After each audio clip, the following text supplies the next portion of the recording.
Oh, that's the other lie I used to tell. Britney Spears is my sister, and my mom is dating Billy Ray Cyrus. And welcome back to Karma and Chaos. Are we recording? Yep. Oh, welcome back. Hey, girl. Good morning. It was Good evening. It was a nice surprise. Good day. Good night. Go ahead. It was a nice surprise when you walked into my room this morning, and I saw you, and I was like, oh, wow. She's here. We're back. She's a mom. She's a mommy. Mommy? Mamacita. Mamacita? You're a mom. I am. I'm going to give some... Give us an update on what it's like in the first couple weeks of life. Let me give a warning. Trigger warning. My brain is not fully functioning. Correct. Your girl's tired. It's so from sleep if things don't make sense, leave me alone. Leave me the fuck alone. Leave me alone. Leave me alone. Leave me alone. Leave me alone. I don't know what's going to come about in the next couple hours of what is going to be said. A lot of things have happened in the past couple weeks. Yeah, you had a literal human. I did have a literal human. One thing let me just start from the beginning. Please. I am so happy that the labor experience happened the way that it did. I am so happy that I got to experience Leah's water breaking in the middle of the night. I think I said this before, but everything was so calculated, so scientific, so matter of fact of our pregnancy, like the conception of our pregnancy, like everything. There wasn't many, obviously the gender was a surprise, but it's like 50-50, right? Like it's going to be one or the other. It's not like a monumental thing. At least for me, it wasn't. So being woken up abruptly in the night and Leah going, Becky, my water just broke. And me being like, what? What does that mean? Yeah. What do we do? I'm like, and I said, are you sure you didn't pee yourself? And she goes, I am in a puddle right now. Her water broke. And so it was midnight when her water broke. And it was that was a really cool experience for me because I got to do the running around, getting things together, like making sure. And we had just repacked our hospital bags that night too. So It worked out. It worked out perfect. And then I got a FaceTime call. Yeah. And you were in the hospital. And then we were in the hospital. We ended up getting to the hospital. So Leah called the hospital, called the doctor and said, hey, my water broke. They took like 20 minutes to call her. So she was like doing her hair. Like I took a shower. Yeah. To each their own, I guess. And so we ended up getting to the hospital. We stopped at the gas station and got some drinks and stuff to prepare us for whatever was coming next. Why you because it's just my favorite part of giving, like, of the whole thing is like the surprise of like, and she wasn't having contractions. Like she was having one every hour. So like they weren't like, she wasn't really contracting. So we weren't rushing at all. And so we got to the hospital at 2 a.m. and she was 7 centimeters dilated. That's insane. I cannot even believe that they gave her an epidural when she was 7 centimeters dilated. That's insane. They were also surprised when they checked her and were like, you're good right now? And she's like, yeah, I'm fine. And then things escalated very quickly we got there at 2 a.m. I think it was around 3 or 4, she started getting really bad contractions. And when we went she got transferred to the delivery room. And before you can get an epidural, you have to take a certain amount of fluid, like an IV fluid. Like they can't just give you an epidural. You have to take like a full bag of fluid. And so during that moment of waiting, she started getting really bad contractions, like back to back to like no break in between them. It was for like an hour. In that moment, I thought to myself, wow, I feel so helpless right now. There's nothing I can do. We brought a heated, like what is it called? Like a heating pad? A heating pad with us. That kind of helped her a little bit. The nurse gave her combs to squeeze in her hand. Like combs. I've never heard of that. Make your brain feel points of pressure somewhere else. Okay. And so that like helped a little bit. But for that hour, it was a lot before she could have the epidural. Have your feelings towards Leah changed? Like, did this birthing experience, has it intensified how you feel about Leah? it's really hard because I already had intense feelings about Leah. I've never felt I'm gonna cry. Her eyes are getting wet. I feel like my feelings towards Leah have always been like 10 out of 10, right? But I think watching her like go through that, I'm You're gonna cry. Just cry. gonna cry It's this fine. whole time. Tissues are right there. Ugh. I'm not like mad about crying. You love her so much. No, I actually haven't cried that much, which is wild. So many emotions. I feel like, I mean, I cry as much as you do, so. It's like hard to explain. Like I was just so proud of her. Yeah. Like she was just so strong and so like it was just such like a powerful moment to like watch her go through. Because I'm going to start crying now.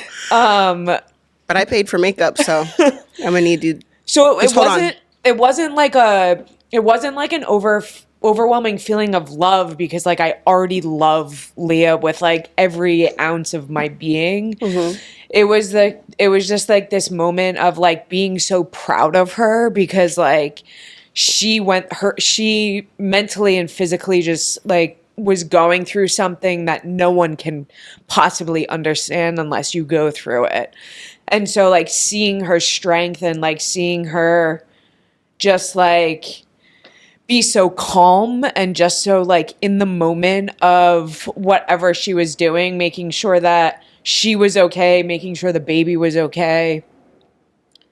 It was just so powerful. Like the female body is just insane. Like I watched the entire thing and it was the coolest thing I've ever seen in my entire life. Like no one can prepare you. Everyone can talk about it. Everyone can say this and that, but like no one prepares you for like the beauty of it. Like it was just so beautiful. And like, so no, like I didn't feel some like extra level of love. Like I just felt so much for her of like everything coming in at once, I think. Like it, and yeah, like because and we'll, like it'll be a different conversation, but like I didn't feel this euphoric moment. Like I didn't feel this like automatic moment of love for the child or love for like the baby or love for this new life. Like that never came to me. And so it was always just like just about Leah. Like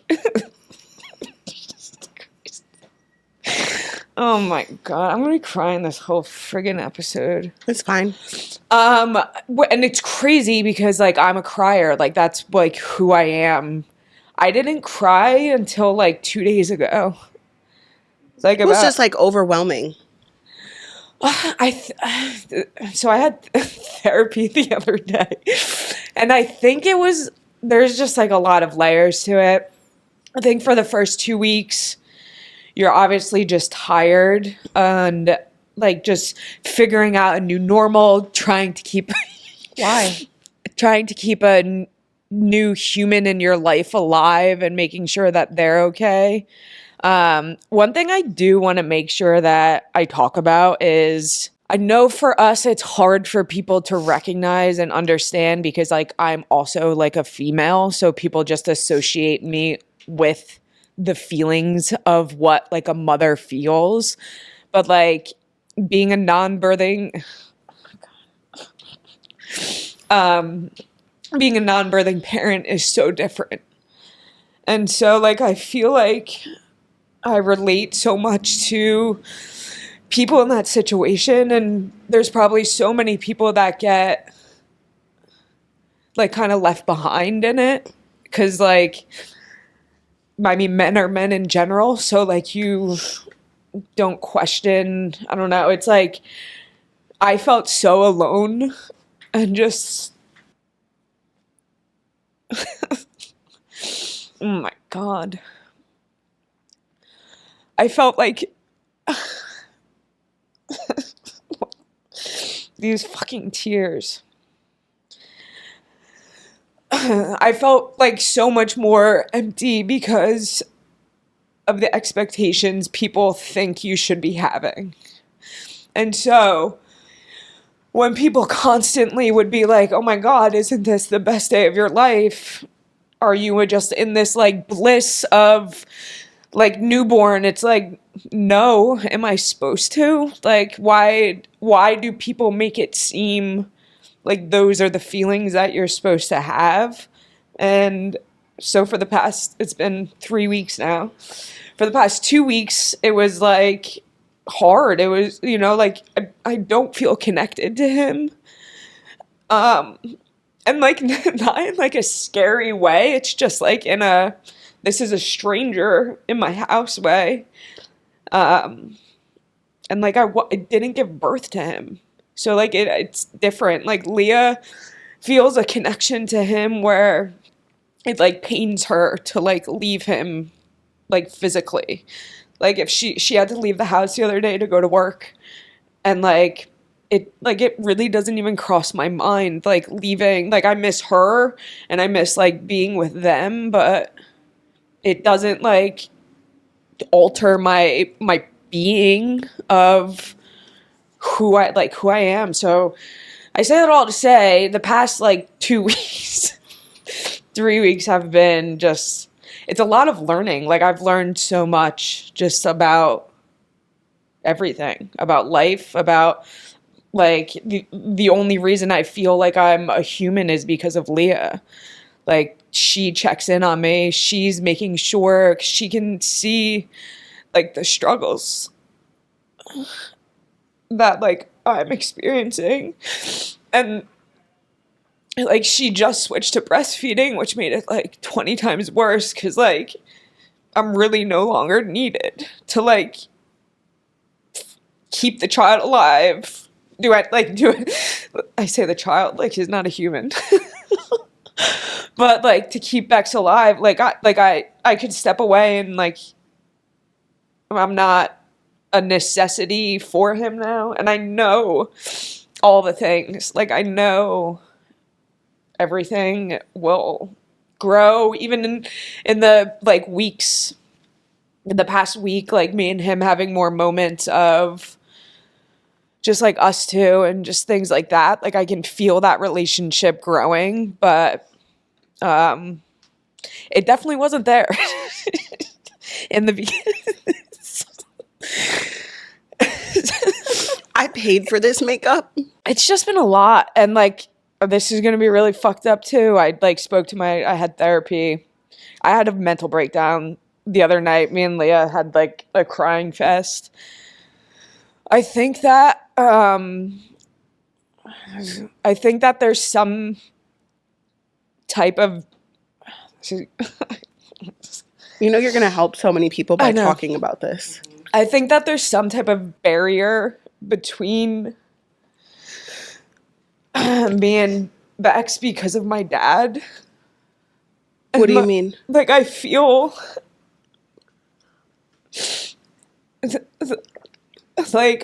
like there's some like so much a part of me that like misses my dad.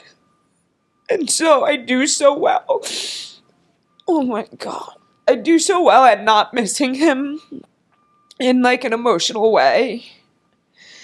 And so I feel like there's like a barrier to my love for Bex because like it's just like just so like apparent. Like it's just so very present that my dad's not here. And like that fucking sucks. And so like I now have to love him the way that like I'm missing that love from my dad. And it's just like this weird like when I see him I kind of think of my dad, and not in like a good way. It's like in like a hurt like a sad way. It's like fuck, like he should be here. Like he should be enjoying this too. And like I did not expect any of this. I expected for Leah to give birth And for me to have some type of euphoric moment of like this being the best time of my life, the best moments of my life, and like it's like not, and it's fine. Like it's not in like a I don't think that this is ever gonna change. It's just in a people don't fucking talk about this enough type of way. Like it's lonely. Like Leah talks about how lonely pregnancy was. Like she felt so alone in it, and like I was excited because that's all I knew, but like no one talks about being and it could be the same thing as a birthing parent could go through it. Well, I as was well. about to say, like, obviously, this is not to discredit anything that you're saying, but like, if it is any consolation, like, I went through that too with my own, and I birthed him. You know what I mean? So like, it does happen, but I think to your point about like, I don't know, like dads in general or like a non-birthing parent, you can't expect them to feel the same things because physically giving birth creates something different, and it's, I don't think obviously intentional, but and the only reason like I've like Leah's just been so great. Like she's been like, is there anything I can do? Like, and we talk about it, and like like I was trying to explain it to her of like, you know, especially we bottle fed the first 3 weeks. So the first 3 weeks felt like I was giving something to like Bex that he needed. And then when she switched to breastfeeding, my responsibilities then went to like changing him, and like he doesn't necessarily like being changed. So I was never giving him something that like brought him joy. Like I was only giving him something that brought him discomfort, and like that was a lot. Like that, like you're doing the stuff that's like not a bonding moment. Like I didn't get, and then obviously when babies switch to breastfeeding or breastfeeding in general, and you hold them and they're just like looking for a boob all the time, and it like I can't give that to him. So it's like, okay, here, like I will say too, like just speaking from a breastfeeding mom's perspective, that created resentment for me. And I don't know if any other Stevie's a mom. That created resentment for me because I felt like I didn't get a break. And so obviously don't wish that for Leah, but like it might, if she's able to pump or something, she's doing both. And like, we're definitely continuing to do both. But for her, like breastfeeding has brought her so much comfort. Like she loves being able to breastfeed him, and like, but we like when we were having like this breakdown, she was like, I'll stop. Like I'll figure out how to stop if that's what's best for you. And like, that's not what I want. Like, I don't like, I was like, I'll figure it out. Like, I'll figure this out. And that's kind of just what I'm doing. Like, I'm figuring out like what works best for us, and like how to like be present, but also just be okay with it. Not, it's really just the expectations that really just fuck you up. Like, and you know, when people ask, like, cause like, that's the first thing people say to you is like, aren't you in newborn bliss? Like, isn't this like, no, this isn't the best. Like when I think of the best day of my life, and Leah even agrees to some sort. Cause like people say, oh, when I gave birth, she's like, labor was not the best day of my life. It was like literally one of the worst days of my life. Like, what the fuck is wrong with people? Oh, I loved it. Oh my, like what the fuck is wrong? Yeah, what the fuck is wrong with you? Like when my wedding day was the best day of my life. Like nothing will ever compare to that day. And so I wouldn't know because I wasn't there. Rub it in. Rub it in. Have to do it again for us. Honestly, renew your vows. I would renew my vows every day for that girl. But like, stop. Y'all have been. How long have y'all been together?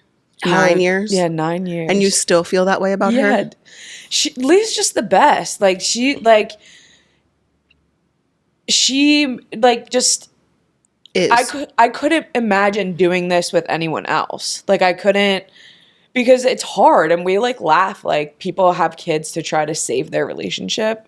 Like having a kid is the most like, it is the most challenging daily thing. And I know I've only been in it for 3 weeks, but like it is the most challenging thing that like we will probably go through as a couple. Of just, if you can't communicate with your partner, I have so much respect for single moms. I have so much respect for people that go through parenthood by themselves. Like, it's crazy. It's like, what do people do? Like, because me and Leah are a team. Like, we are through and through a team. Everything, if someone is falling, the other one is picking them up. And like, and we both still feel lonely in our moments when we have the best parts of each other. So I have so much empathy for those that like have to experience that themselves and like alone or with a bad partner, which I feel like is significantly even worse than doing it by yourself. Doing it with a bad partner is worse than being a single parent, in my opinion. It's far worse. So, past 3 weeks have been crazy. I like literally didn't cry for 2 weeks, and just like I don't even know. It was sleep deprivation too, and that's not like if I had to live the rest of my life in the way that we're living right now, like that doesn't worry me. That doesn't bother me.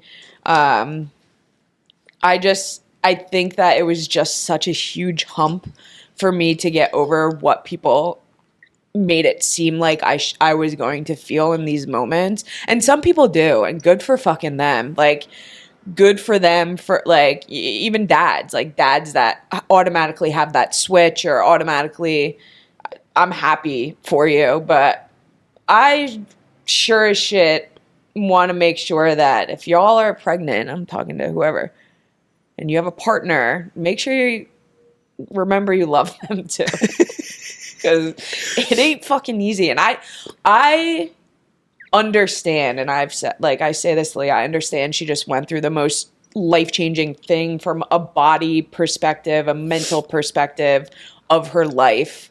Like, I'm not looking to consume her entire being and her entire energy, but like I'm still here, right? Like I'm like I want to be loved too.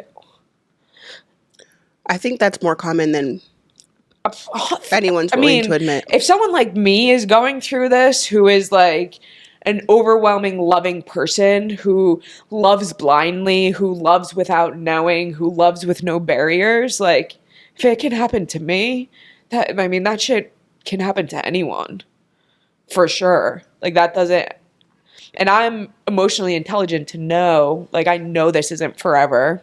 No.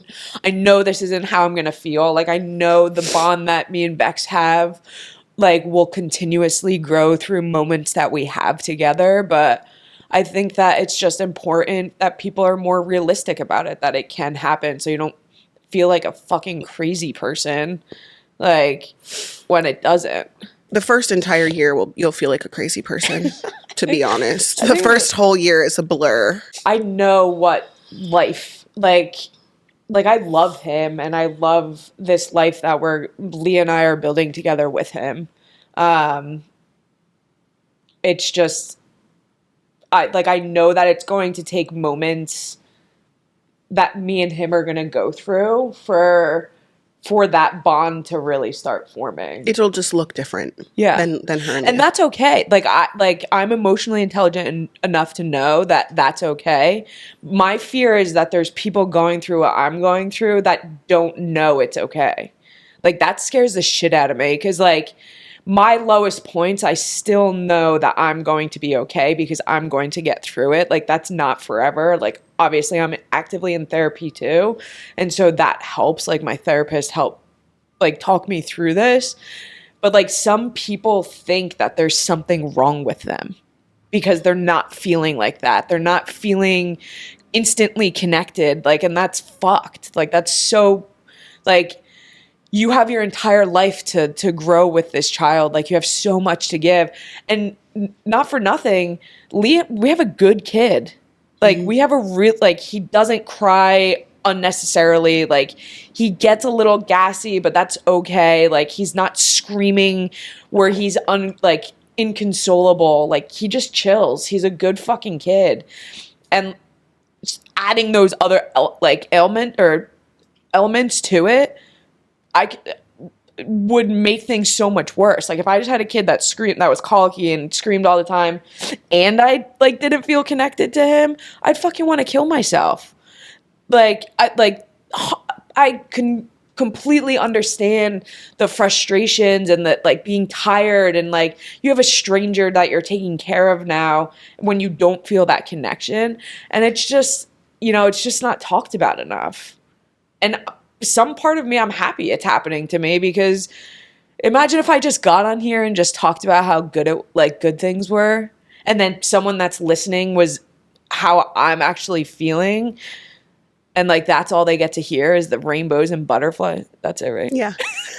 Rainbows and butterflies. I feel like I've been talking for an hour. How long It's has it been? okay. 28 minutes. Oh my God, Jesus! Everyone's gonna be like, "Why didn't Kail No, I think people will Oh my appreciate God. what you have to I say. think this conversation is really, really, really important. It's Yeah. a lot of people. So yeah, that's what I've been doing the past 3 weeks. And people are probably like, why the fuck does Becky have people at her house all the time? Why is Becky doing shit all the time? Because I'll fucking take a dirt nap if I'm not like having some. Honestly, working out has saved me through this. Being able to get back into just having time in the gym, like taking care of myself, like emotionally as well. Yeah, but you can only do that if you have a good partner. 100%. If you don't have a good partner, that shit's out the window. And like, it's not like I'm like, Leah, I'm going to the gym at this time every single day. Every time I go to the gym, it's different time, because I'm like going off of when things are settled at the house. Like, she's in a calm place too. She's not overly exhausted from the night before, because if she is, I'm not going, right? Like, I'm not leaving. Like, I wouldn't be here today either if there was any reason I thought I couldn't. Like, I would never leave her in a position of like being in a place of exhaustion. Like, she's doing great. Leah's like thriving in motherhood. Like, she's having her own like struggles of figuring out what her body needs. Pumping wasn't working. She was like experiencing so much breast pain from just solely pumping. So she's going through the things that she to figure it out, but she has that connection with him. Like, she loves him and like feels so connected to him, which is beautiful in itself, right? Like, because obviously she's not biologically related, so it could have went the opposite way. Yeah. So like, there's beauty in that she feels so powerfully connected to him, even though like she could have not. I don't know, and that makes me like she's the best. Do you think that it's possible that she could feel the way you're feeling when you get pregnant? Maybe. I think you'll know how to comfort her. Yeah, but I think it's going to be harder, because she'll still like, not harder. I think it's going to be easier because she'll have Beck still to like she had the experience, so she knows. She has seen me go through this, so she'll know it's okay. She has the experience of loving a child, giving birth, so she knows like what that feels like. Right. I think it just prepares us for whatever will come if or when I get pregnant. And who knows, I might go through this again when I give birth too. Maybe maybe motherhood is just it's different for me, and that's fine. Like, I know that the relationship that I'm going to have with my kids is going to just continue to grow, like, as they become people and have personalities and have moments. Maybe I'm just not someone that I don't even know. I don't like loves but I do love strangers. But most strangers have personalities. Babies, like newborns, they're just they don't. Honestly, I might get crucified for saying this, but the first year is not my favorite. I do not love the first year, and please don't rip my head off for saying that, but it's like not a fun time. Yeah, I mean, they're just like, and they don't even like laugh at your jokes. No, they don't laugh at your jokes. And if your hair was down, they'd pull it. Yeah, I mean, I say funny stuff, and he just looks at me. Right. Like, yeah, like, he can't even see. I'm like, what the fuck are you even dreaming about? Like, you don't even can't even see full objects yet. Like what? He's dreaming about me. He's actually dreaming about Leah's boobs. He's not dreaming at all. Yeah, actually, He he's gets not. to suck on him and... You don't. Yeah. Remember when you took a shot of my breast milk? I do. Are you going to take a shot of Leah's? Yeah, I've already tried it. Oh, how is it? Hers is nice and sweet. Okay. That's good. That's really good. What? What? I don't know. The way you said it just sounded like jealous, right? Yeah, Like, that makes you say like yeah. Yeah. That was funny. I'm trying to think of what else like was emotionally charging for me. I feel bad because I feel like I asked you, like, oh, are you so happy? Are you, like, But I was that's what one you're that, like, supposed perpetuated. to. Yeah, but that's like what everyone's like, that's like the thing to do. Like that's what I mean. And it's not like I'm mad at people for asking me that. That's not how I feel. I'm not upset with anyone. It's just a weird question for me to answer. Like I kind of always just give like a. Did anyone prepare you for the first tar poop? No. So no. Here's a couple things. No one prepares you for, if you're a first time mom, soon to be, no one prepares you for the first tar poop. It literally comes out like tar. Like it looks like black tar and it's sticky and gross. Specifically, I can't talk to having a girl because obviously I have a boy. I'm pissed at Kail because she did not prepare me for boners. Oh, shit. Sorry about that. Like, who knew a day old got boners? Well, it's like just a blood flow. It's still a boner. That, like, I was like, Leah, he has a boner right now. And she's like, no. And then she looked it up, and infants have boners. Mm-hmm. I get pissed on 4 or 5 times a day. Yeah. And everyone's like, oh, get a PT, PPTTP, whatever. A PPTP. It's a TP that goes over the penis. I'm gonna invent something because like if you put it on, there's puddle of pee just then forms and then it gets on the onesie and then you have to change them. I also didn't know to prepare for having to change outfits 5 to 10 times a day. Correct. So one outfit change is not enough. Was not prepared for that. Well, so the first year is going to be a lot more of that because it's going to be coming from both ends, right? Like you're going to have shit and pee, but then you're also going to have the throw up and the drool. Yeah. Because then they're going to be soaked from like their shoulder down. Mm-hmm. And then if he's anything like Lux, he'll be projectile vomiting everywhere all the time. Hopefully not. So, yikes. Yeah. So we also weren't prepared with enough newborn stuff. We didn't have enough newborn onesies. I think the idea behind like nobody gets it because they're like, oh, it's gonna grow. They're gonna grow so fast. You need them somebody for the first else will get it. Yeah, but you need them for the first 2 weeks. No, I know, but it's like somebody else will get it. You think that they're already covered, so everyone overlooks those newborn. Yeah, we needed more newborn onesies. We had to order a bunch because he was changing 5 to 10 times a day. And we needed onesies to just be able to switch him in and out of. Mm-hmm. What else? The breathing. I don't think like people talk about baby breathing enough. Like babies can stop breathing for a couple seconds and then like start breathing again. They have very weird breathing. Well, the Nanit is really good. We have that. And the Nanit works really well. We haven't used it just because he's been in the bassinet. Taylor was talking to me about it. She's a 4-month-old and she was saying she absolutely loves it. I'm excited to use it when he's in his own room, which I feel like Leah's going to give me a hard time about when he transfers into his own room. We'll see. I'll cross that bridge when it comes. Also, when you have a boy and they're circumcised, they will get like a yellow film over their penis. Only while it's healing. Yeah, but as someone that's never seen it, I thought it was infected. Oh, no. I'm like, Leah, his... What about his belly button? Did anyone prepare you for how long the belly button stays on? Is his still on or did it fall off? No, his fell off really quick. Well, if you don't do it properly, they get so infected and they smell so bad. Yeah, his did start smelling bad. But like, if you're having a boy and they have like a yellow film over their penis, it's fine. Like, that's a normal thing. Yeah. But like, no one... All of these... Good thing for Leah. Leah is a provider in the ER. So all of these things are things that people come to the ER for with newborns. And so she already knew a lot of like of those things that are not serious to like normal things. Did you save his belly button cord? No. Oh.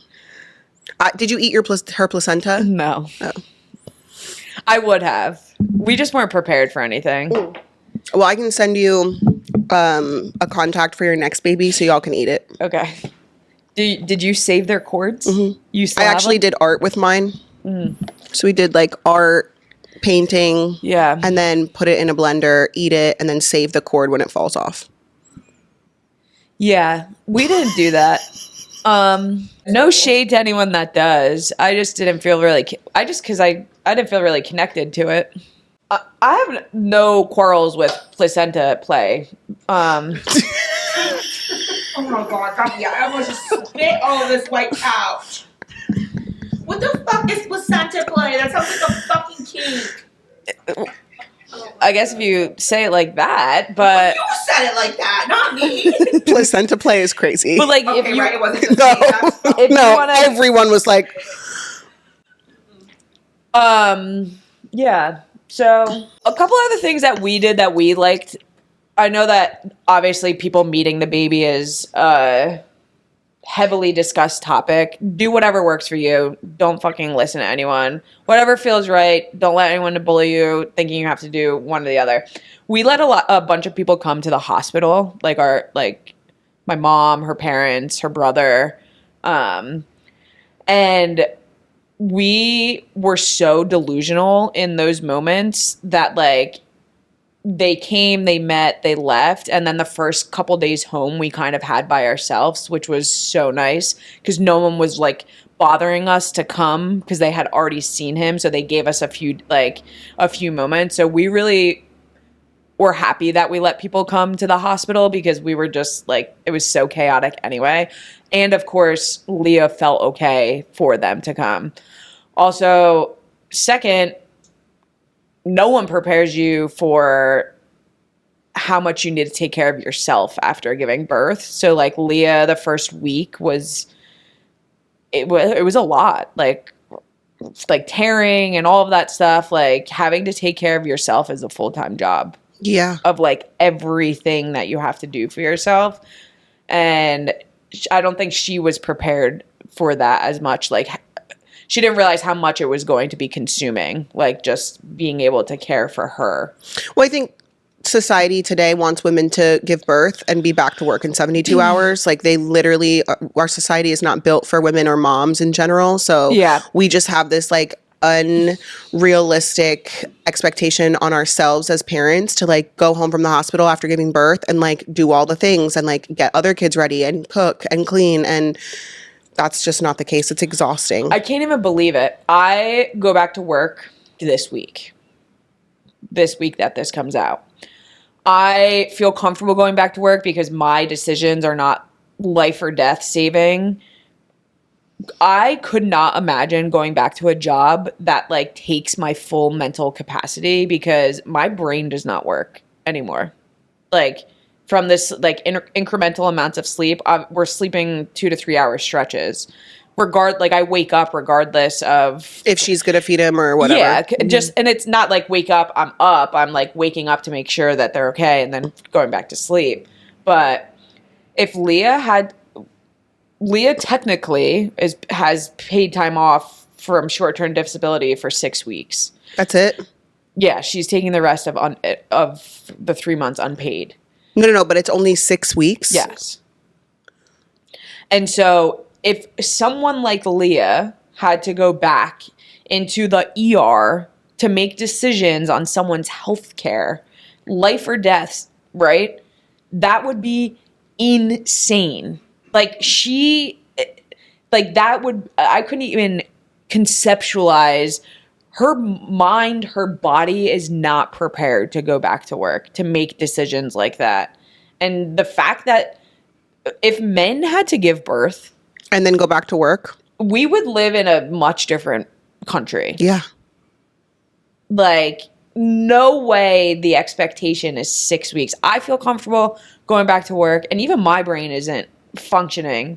But you're also working from home, so Yeah. you have that in your 100%. favor as well. 100%. But like if you're on your feet all day in the ER and you're making life or death decisions over someone's healthcare, that's not. That's also just crazy. And I'm sorry that people have to even have, like, there's some people that don't have the privilege that we do where she can take unpaid time. Right. Like people have to go back to work right away. Mm-hmm. Yeah. One of the, Leah was speaking about like one of the coolest moments for her was when they first put Bex on her and she said like she could feel him kicking, but like it was no longer on the inside. It was like on the outside. And she said like that's one of like the biggest moments that like she remembers is like that feeling of like feeling him like kicking from the outside and not the inside. Which is crazy. I love that. I couldn't even imagine. And now I'm just like even like being like, oh, I'm a mom. I don't like doesn't feel like I feel like I'm just taking care of people. Mommy? But I feel like I'm always taking care of people. So I don't know what the difference is. The other thing is it's really true. I take so many pictures. Like even though like I take so many pictures and is there like do you think people get overwhelmed if I like keep sending pictures? No. Because I feel bad. I feel like I'm overwhelming people with pictures, even like friends and stuff, or like talking about him. No, it's exciting. It's an exciting time. Is it? You can send me all the pictures. Yeah, you can send me as many pictures. I might not respond to every single one, but I will love them. Yeah. Like, I have so many pictures of him on my phone. Yeah. It's crazy. It's a wild time. I know it. You know what I was thinking about? What? Because like you gave me our bassinet. Did you use that bassinet? Isn't it crazy that our kids slept in the same bassinet? Yeah. So cute. Yeah. Actually, Rio used it and then the twins used it. Yeah. So 3 of my kids and baby Bex. I'll save all of Verse's stuff to give to baby Bex. Yeah. Keep sending it my way. Oh my gosh. You're a mom. I am a mom. I'm a full-on mother. I'm a mother. All right, so I have it. Is it karma or is it chaos? A while back, I broke up with my ex. Just something in my gut didn't feel right. We were fighting, but there was this constant feeling that I couldn't trust him, even though I had no hard proof. A few weeks later, I found out through a mutual friend and some very messy Instagram stories that he had been cheating on me, and not just once. Apparently, it had been going on for months with someone he told me not to worry about. It's always someone they tell you not to worry about. For real. Oh, that's just my cousin's friend. The kicker, I never confronted him, never called him out. I stayed completely silent, blocked him, and kept it moving. Fast forward to a year, he texts me out of the blue saying he misses me and he finally understands what he lost. He tells me that his new girlfriend cheated on him with his best friend in his own apartment.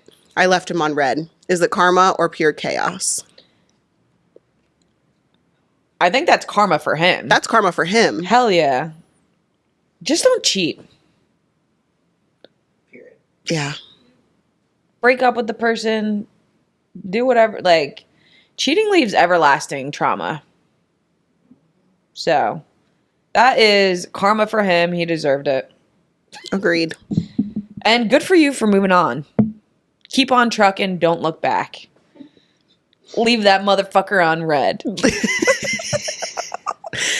There you have it. And there you have it, folks. Thanks for listening to my cry shots. I swear to God, if one person is mean to me, fuck off. Just don't even read the comment or don't even stay. Just leave. If you guys have a karma and chaos story, you can write us at Karma Chaos Podcast. No, what is it?